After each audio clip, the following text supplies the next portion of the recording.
Yep. Hello bakunzi ba Tamtam Media. Ntiwibagire kugira subscribe kugira uzuraronka amakuru agezweho avugwa muri Buja Flavor. Hello. Uyu munsi twabahitiyemo kubazanira inkuru iriko iravugwa cyane muri Buja Flavor mu Burundi, Tanzania, Uganda ndetse no kw'isi nzima iriko iratraininga cyane. Iyo nayo si yindi ni umumenyesha makuru akorera ikinyamakuru Waka Light TV, aho twashoboye kubona yagiye kugendera umusitari azwi ku izina rya Obelix, aho umupaparazi Landry Promoter yamuvumbuye mu rugo iwe aho asanzwe aba, akamukubita. Ngira mwarabyiboneye, sinokurirwa ndabisubiramo kuko harabaye amakomantere menshi za Facebook, Instagram, WhatsApp, amagroupe ya WhatsApp. Nta kindi kigize iminsi kivugwayo atari Landry Promoter na Obelix. Twashoboye kubona amakomantere atandukanye ku bantu benshi bakomanje. Bamwe bavuga ngo Landry Promoter ni wari mu makosa, ntiyari kwinjira mu nzu y'umuntu. Abandi ngo Obelix ari mu makosa, ntiyari gukubita umujournaliste. Nk'umukunzi w'umuziki, wewe mbega ubibona gute? Nawe turacyarindiye komantere yawe ngaho munsi, nawe uvuge kuba afise ikosa hagati ya Landry Promoter umunyarusaku wanyu musanzwe mukurikirana cyane na Obelix umusitari wanyu musanzwe mukurikirana cyane.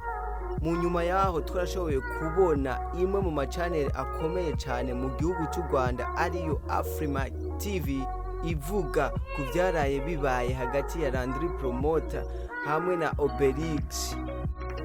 Ariko dusubiye inyuma gato kuri Waka Light TV, abantu benshi barakunda gukomanta bavuga ko Landry Promoter yoba yigana Bakti wo muri Afrimax TV.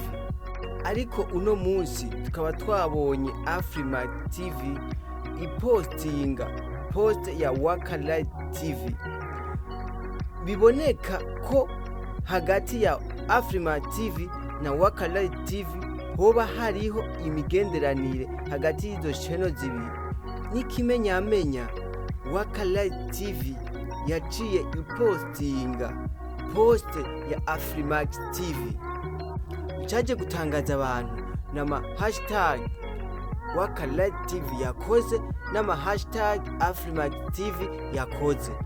Reka ndabasomere izo hashtag zo kuri imwe hama muraza kumbwira icyo mwatahuye. Afrimax TV yafashe post ya Waka Light TV yandika ko amajambo ari mu Congereza, ugerageje kuyashira mu Kirundi yavuga ati uyu ni umwanya w'umuvumburo. Baca bahereza na hashtag Team Gitumo. Ugerageje kubishira mu Kirundi nico kimwe nuko wovuga Team Umuvumburo.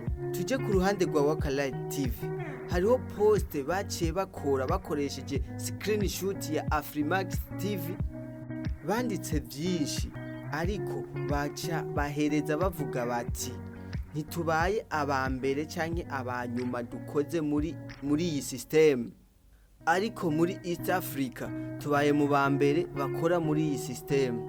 Baca bahereza nabo na hashtag Shilawado yo muri Tanzania na hashtag Afrimax TV yo mu Rwanda. Kuri bamwe batahura n'ingoga batahuye yuko hari amajambo boba bariko baterana ukuntu. Benshi baravuga ko Afrimax TV yoba yacatse kwerekana ko Waka Light TV yoba ibigana mu gukora, kubera ko banditse Team Umuvumburo. Hama Waka Light TV nayo ikandika ngo ntiturabambere kandi ntiturabanyuma, ibi byakozwe kuva natwe tutaravuka. Ica ihereza ivuga ko muri East Africa ababitanguye ari Shilawado yo muri Tanzania. Rero benshi bavuga ko ayo ariyo majambo boba bariko barateraterana. Sinzi ko nawe ariko wowe ubibona. Shonda subscribe kugira ubandanye uronka amakuru agezweho nkaya. Ntibikenewe rero. Bakunzi Dafite binda ntibikenewe. Baburi turashaka kumenya neza abantu umuntu ari ndani. Umuntu ari ndani n'ibikimwe. Turashaka kumenya neza umuntu ari ndani. Ntibikenewe rero, ntibikenewe. Bakunzi ba Wakala TV mukubane nake. Bakunzi